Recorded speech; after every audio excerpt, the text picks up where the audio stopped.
नमस्कार, आप देख रहे हैं न्यूज 18 राजस्थान। आपके साथ मैं हूं अभिषेक। चलिए इस वक्त सीधे लिए चलते हैं। मुख्यमंत्री अशोक गहलोत प्रेस कॉन्फ्रेंस कर रहे हैं।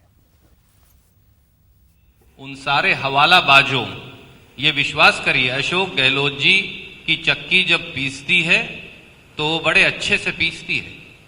हर हवालाबाज और हर वो आदमी जो हमारी सरकार को अस्थिर करेगा, कानून उसके खिलाफ कार्रवाई करेगा और उसको ऐसी कड़ी सजा मिलेगी देश के कानून के अनुरूप कि वो उसका एक उदाहरण लोग दिया करेंगे। पर जैसा मुख्यमंत्री जी और उप मुख्यमंत्री जी ने कहा, हमारी सरकार, हमारे विधायक, हमारे मंत्री, हमारे कार्यकर्ता और राजस्थान के लोग चट्टान की तरह मजबूत हैं।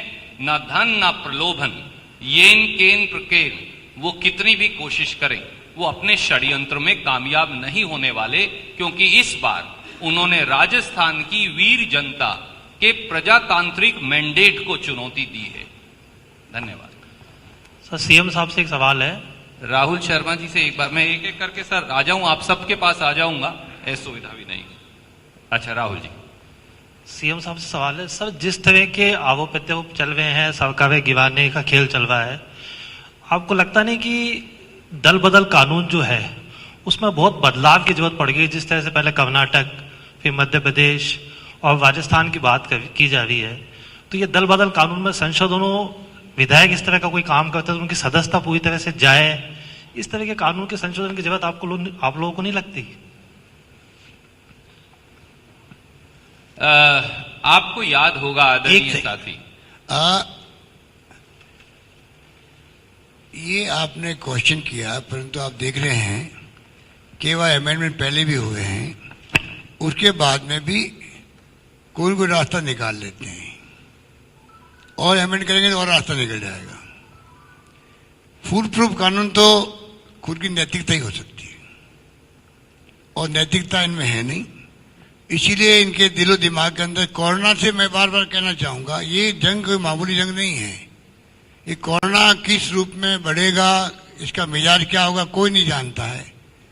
जब पूरे मनुष्य के जीवन पे संकट है, उस वक्त में आप अगर पॉलिटिक्स करोगे इस प्रकार से, तो आप राज शासन गवर्नेंस क्या करोगे जनता को बचाने के लिए? फिर आपका दिमाग हर वक्त घूमेगा कॉन्स्टिट्यूंसी के अंदर, कभी मध्य प्रदेश, कभी कर्नाटका, कभी राजस्थान, कभी महाराष्ट्र, यही काम करते जाएंगे। ये समझना पड़ेगा एक कोरोना में क्यों जोड़ रहा हूं, ये कोई मामूली बात नहीं है, जंग मामूली नहीं है। क्या अमेरिका में, इटली में, स्पेन में, चाइना में क्या हुआ, क्या हो सकता है आने वाले वक्त में, कोई नहीं जानता है। तो जंग वो लड़े, उसके लिए विपक्षी पार्टियां साथ है, विशेष सोनिया गांधी कह चुकी है, तो उसके बाद में इनको समझ नहीं आ रही है क्या?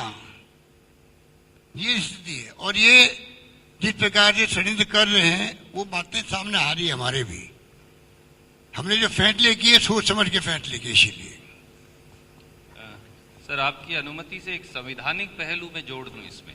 आप, क्योंकि मुख्यमंत्री जी ने आपको जो राजनीतिक पहलू है वो बताया, आप संवैधानिक पहलू की ओर भी इशारा कर रहे थे। इस देश में संविधान और कानून जो आज के दिन है वो बड़ा स्पष्ट है कि पार्टी की लाइन को जो वायलेट करेगा उसकी सदस्यता चली जाएगी। मैं मानता हूं, आपने कहा कि संविधान और इवॉल्व होना चाहिए, संविधान एवोल्यूशनरी है ही, पर याद करिए गुजरात में जब श्री अहमद पटेल जी के चुनाव में श्री अमित शाह जी ने कांग्रेस के 2 विधायकों को, मैं आज फिर याद दिलाऊंगा, कांग्रेस के 2 विधायकों की वोट जबरन देखने का प्रयास किया था, तो आपको याद होगा कि हमने वो मैटर आर्ग्यू किया और चुनाव आयोग ने हमारी बात को स्वीकारा, उनकी दोनों डली हुई वोट डब्बे से निकालकर खारिज की और उन दोनों विधायकों को अपने पद से इस्तीफा देना पड़ा। दूसरा उदाहरण हाल में कर्नाटक में है, जब भाजपा ने खरीद फरोख्त से कांग्रेस और जेडी की सांझी सरकार को गिराया, हमने उन सारे साथियों की सदस्यता खारिज करने के लिए बाकायदा स्पीकर को अर्जी दी। जब स्पीकर ने निर्णय नहीं किया तो हम सुप्रीम कोर्ट गए और सुप्रीम कोर्ट ने एक संविधान की नई इंटरप्रिटेशन दे ये कहा कि स्पीकर, चाहे वो भाजपा का भी हो, उनकी सदस्यता खारिज करने के निर्णय में विलंब नहीं कर सकता। और आखिर में स्पीकर को यह हिदायत गई पहली बार संविधान को री इंटरप्रेट कर कि उसे उनकी सदस्यता खारिज करने का निर्णय करना पड़ेगा व्हिप वॉयलेट करने के आधार पर। तो इसलिए मुझे लगता है कि सफिशिएंट सेफगार्ड्स हैं। जो भी प्रजातंत्र की गंगा मैली करने का कुत्सित प्रयास करेगा उसको सजा मिलेगी। पर ये मंसूबे, भाजपाई मंसूबे और षड्यंत्र राजस्थान में कामयाब होने वाले नहीं।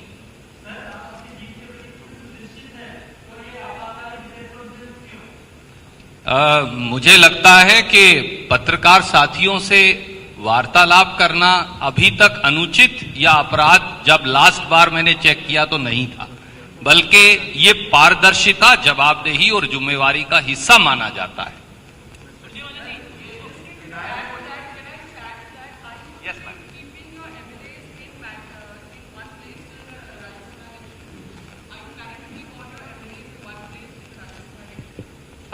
There is no compulsion on any legislators. All of them want to, as Deputy Chief Minister Saab said, Chief Minister Saab said, they all want to stay together. More than welcome.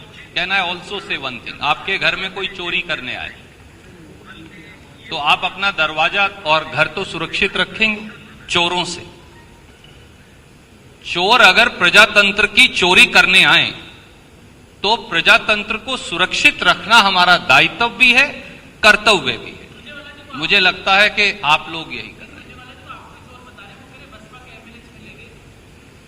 हैं। ऐसा है आदरणीय मित्र, मुख्यमंत्री जी इसका जवाब। ऐसा नहीं, फर्क होता है। मैं सुन रहा हूं, पढ़ रहा हूं बार बार कि साहब बसपा वाले चले गए, हमें कहते हैं कि हम ये डिफेक्शन करवा रहे हैं। बसपा वाले ने किसी डिफेक्शन नहीं किया, पूरी पार्टी मर्ज हुई उनकी। दूसरी बार पूरी पार्टी मर्ज होने में जो कॉन्स्टिट्यूशन के अंदर लिखा हुआ उसके अकॉर्डिंग मर्ज हुई है। उन्हें बहुत राधे का फर्क होता है, वो लोग बोलने वाले जानते हैं। Sir, we'll have to go one by one.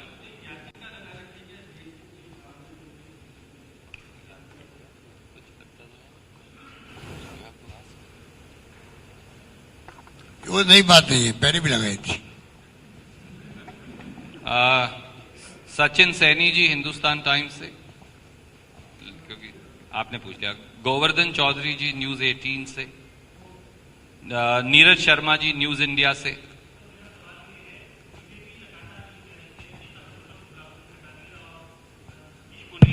कि जो आरोप लगाए हैं कांग्रेस पार्टी ने, उनके प्रमाण पेश करें यदि प्रमाण है तो। दूसरा, उन्होंने कहा है कि कांग्रेस संगठन के अंदर अंतर्कलह है, उसका फायदा हमें मिलने जा रहा है और अन्य राज्यों में भी ऐसा हुआ है।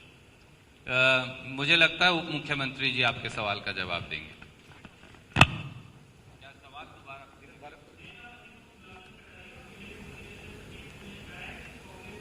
संगठन के अंदर अंतर्कलह है और उसका फायदा बीजेपी को मिलने जा रहा है। ये बातें मैं सुन रहा हूं जब से बीजेपी हारी है 1.5 साल से, और 1.5 साल के अंदर जो उपचुनाव हुए वो हम लोगों ने जीते, राज्यसभा के चुनाव होंगे वो हम जीतेंगे। अब उनका और तो कुछ काम कर नहीं रहे हैं विपक्ष में, और आपस में कितने गुट भाजपा में है मेरे हाथ में गिन नहीं सकता मैं, अपनी सरकार में। और ये जब मैं अध्यक्ष बनकर आया था 2014 में, तब से लगातार हम ऐसा कोई ना कोई साथी पूछता रहता है, और बड़ी कामयाबी से हम लोगों ने हर उपचुनाव जीता, विधानसभा का आम चुनाव जीता, और ये चुनाव भी हम जीतेंगे।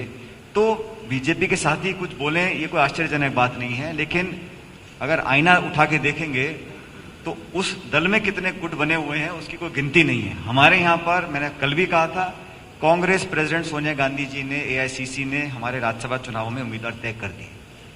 तय करने के बाद हम सब ने उनको आश्वस्त किया कि हम चुनाव जिताकर भेजेंगे। अब विरोध करने के लिए कुछ कमी निकाल नहीं पाए, और बेवजह अखबार में और फुसफुसाहट की बात अगर कोई बीजेपी नेता करता है तो मैं समझता हूं वो अनर्थ है। अब ये बात बहुत बोरिंग हो चुकी है, इसको ना तो कुछ सुनता है ना गंभीरता से लेता है। नीरज जी, इससे पहले अगला सवाल में एक लाइन उप मुख्यमंत्री जी की अनुमति से और मुख्यमंत्री जी की अनुमति, उनसे ये पूछिए गुलाबचंद जी से, क्या उन्होंने आदरणीय वसुंधरा जी से इस बारे में मंत्रणा कर ली थी? ये जरूर पूछ लीजिएगा। समीर शर्मा जी पत्रिका से। सर, ये राज्यसभा में तो अपनी जीत और सीट पूरी दिखाई दे रही है कि कांग्रेस जीतेगी। ये भी माना जा रहा है सर, अगले जो विधानसभा चुनाव होंगे उसको लेके टूट ना हो विधायकों में, उसकी तैयारी ये है और इसलिए जांच हो रही है। क्या ये सही बात है सर?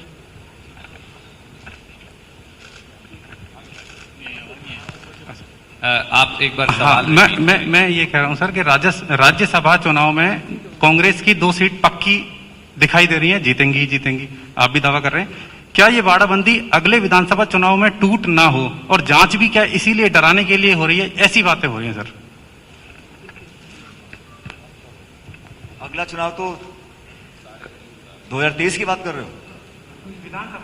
विधान 3.5 साल की बात कर रहे हो? अभी तो 19 को हम जब जीत जाएंगे आपको बता देंगे। 23 की बात देंगे। पंकज सोनी जी, पंजाब केसरी से। मुख्यमंत्री जी, मेरा आपसे सवाल है कि अब आपकी स्थिति आप बता रहे हैं, सब विधायक एकजुट है, पूरी स्थिति नियंत्रण में है, तो ऐसे सिचुएशन में नाम बताने में आपको कहां ऐतराज है? क्योंकि बार बार ये पूछा जा रहा है किन विधायकों के पास फोन आया, कितने पैसे का प्रलोभन दिया। ये थोड़ा सा अगर खुलासा हो जाए तो हम लोगों के लिए भी आसानी रहे।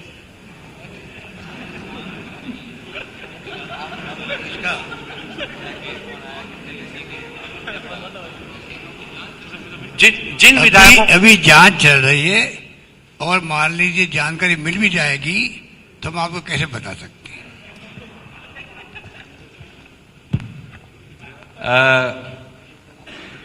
आदरणीय श्री वत्सन जी, न्यूज 24 से।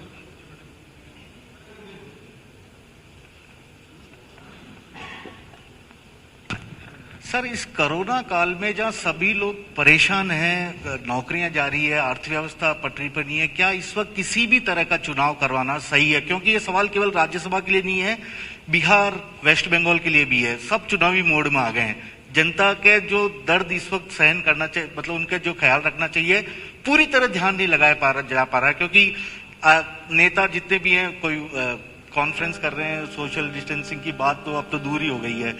क्या किसी भी तरह का चुनाव इस मौके पर सही होगा?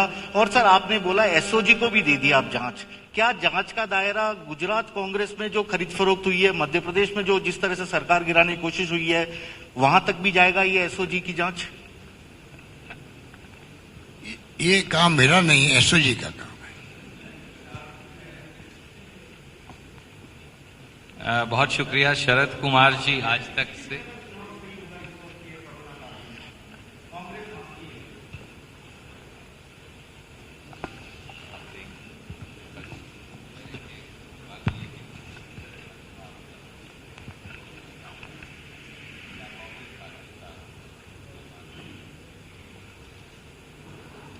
चुनाव तो आपको करना पड़ेगा ही, जब तक आप अमेंडमेंट नहीं कर दो रूल्स को।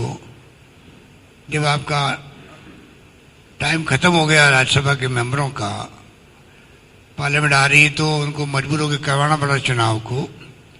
और अभी जो इनकी रैली हो रही है बंगाल में, बिहार में, उड़ीसा के जहाँ जहाँ भी हो रही है, तो आप सोच सकते हैं कि अभी रैलियों का IT बेस होने लग गई। तो ये तो जब तक कोई सब पार्टी मिलकर कोई फैसला नहीं करे दूसरा, तब तक तो चुनाव कराने पड़ेंगे। श्री वत्सन जी, मैं आदरणीय मुख्यमंत्री जी की बात को और आगे बढ़ाते हुए एक बात भारतीय राष्ट्रीय कांग्रेस की ओर से जोड़ना चाहूंगा। इस देश के 130 करोड़ लोगों का और कांग्रेस पार्टी के हर मुख्यमंत्री, हर नेता, हर कार्यकर्ता का ये अटूट विश्वास है कि प्रजातंत्र ही एकमात्र प्रणाली है जो इस देश के लोगों को आइडियल गवर्नेंस मॉडल दे सकती है। एक फांसीवादी विचारधारा जिसकी गहलोत साहब और सचिन जी ने चर्चा की, आज दुर्भाग्य से इस देश में है, जो किसी ना किसी बहाने की आड़ में प्रजातंत्र को सदैव हमेशा हमेशा के लिए खत्म करना चाहते हैं। पर मैं आपको विश्वास दिला सकता हूं कि कांग्रेस का हर कार्यकर्ता प्रजातंत्र का प्रहरी बनकर सदैव खड़ा रहा है और सदैव खड़ा रहेगा। हम प्रजातंत्र को डाइल्यूट नहीं होने देंगे। ये सवाल सर, मनु शर्मा। नहीं, शरद। क्या शरद जी? ओके, शरद जी आज तक। सर, ये सवाल इसलिए उठ रहा है कि मुख्यमंत्री अशोक गहलोत कहते हैं कि कांग्रेस के विधायकों को खरीदने की कोशिश हो रही है, पैसे का प्रलोभन दिया जा रहा है। उप मुख्यमंत्री सचिन पायलट कहते हैं कि हमें इस बात की जानकारी नहीं है। तो ये कंफ्यूजन अब पैदा हो जाता है कि वाकई में खरीदा जा रहा था, नहीं खरीदा जाता, सच्चाई क्या है? आपको बताएंगे क्या सच्चाई? जनता को बता दीजिए। बात सुनिए, ये उप मुख्यमंत्री महोदय ने कहा, ठीक कहा, वो पीसी प्रेसिडेंट भी हैं और मुझे जिम्मेदारी दी गई है कि मैं विधायक दल का नेता हूँ, मुख्यमंत्री हूँ। तो मुख्यमंत्री के पास कोई खबर आ रही होगी तो कहीं की सोर्स से आ रही होगी, इसलिए। और वो हम कैसे ओपन कर सकते हैं पहले, ये तो आप समझ सकते हो। जो जहाँ षड्यंत्र हुए हैं मध्य प्रदेश में या कर्नाटका के अंदर, तो क्या बीजेपी ने बताया कि हम षड्यंत्र क्या करने जा रहे हैं, या वो बताइए क्या षड्यंत्र क्या करने जा रहे हैं? वो तो जो खबरें आएगी जांच का विषय हो गया है अब तो, एसीबी भी और एसओजी भी। ये जांच देना ही बहुत बड़ी बात है, आप समझ सकते हैं। आप सबका मैं बहुत बहुत धन्यवाद करना चाहता हूं। आदरणीय साथी, कांग्रेस की सरकार और कांग्रेस के साथी, जैसा गहलोत साहब ने कहा और सचिन जी ने कहा, चट्टान की तरह मजबूत हैं और प्रजातंत्र का ठोस जवाब 19 जून को संपूर्ण बहुमत के साथ भाजपा को मिल जाएगा। धन्यवाद। सर आप सभी लंच के लिए आमंत्रित हैं। आप सभी लंच करके जाएंगे। आप सबका बहुत बहुत धन्यवाद, बहुत धन्यवाद।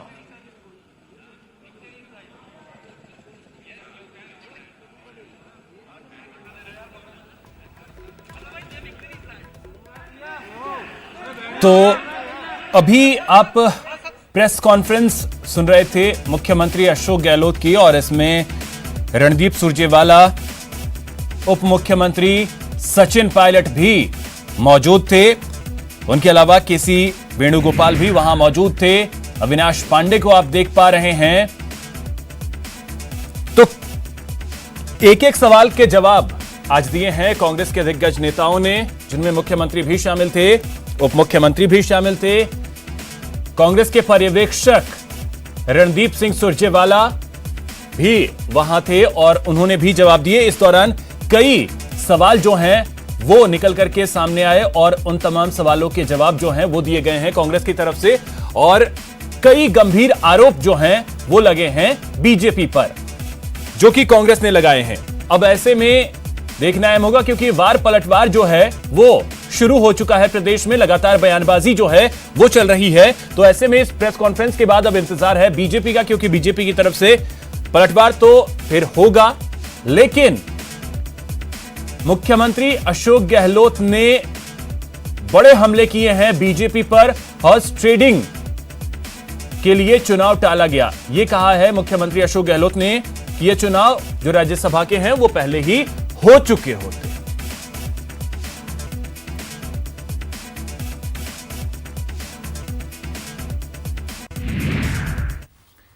यहां रुकेंगे एक छोटे से ब्रेक के लिए।